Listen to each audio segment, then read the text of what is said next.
I started playing baseball when I was in diapers. My dad bought me a little t-ball set, plastic wiffle ball and bat with a helmet, and we have videos of me in a diaper. I set up a home plate in our living room, and I'd hit the ball. I'd run into the kitchen, around the kitchen table, back to the living room, and dive on the couch for home plate. From diapers to diamond rings, Joe Musgrove turned his youthful trips around the kitchen and living room into a big league career in a world championship with the Houston Astros.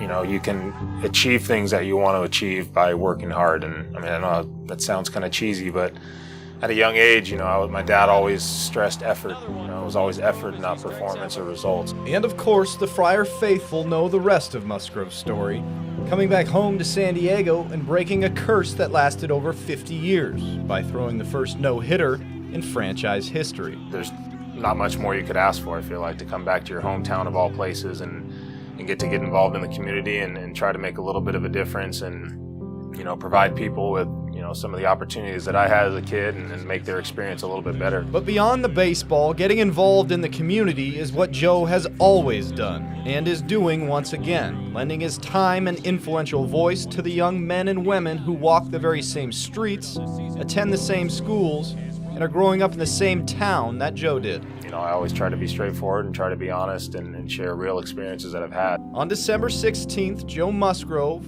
former NFL star Troy Polamalu, and retired NBA player Chris Herren send their messages to the students of San Diego in a virtual assembly called SD Needs to Know. I feel like at that age, you're so easily, swayed one way or the other because people think it's not cool to do something or people think you're cooler because you do something. The event is being organized by the San Diego County District Attorney's Office and aims to help kids make the right decision when it comes to drugs and alcohol.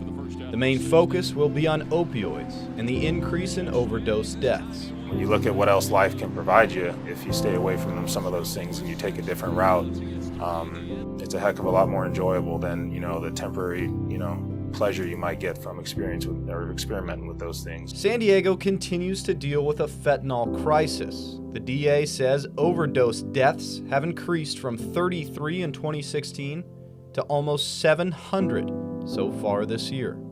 I had plenty of opportunities in my high school and middle school times where I could have taken that route. I had a lot of friends that at the time I thought were my good friends, and seeing some of the decisions they made and how close I was to being part of that, it makes me even more solid on my feelings towards them. Where I'm at now in my life and the things that I've accomplished, I'm so grateful that I was able to, to make the right decisions and back away from those things. Musgrove knows the power of his platform and the impact his words can have on the youth that look up to the local hero. When you get approached with those questions of things that sometimes might not feel right to you, I think the biggest thing is you trust your gut. And there's always that feeling of when you're about to do something that you feel like you shouldn't, of doubt, of worry, of what happens if I get caught. And I feel like if you find yourself in that situation, odds are it's probably not the right thing to do, or probably the right answer is probably just to say no and walk away. I'm Jake Garriani, News 8.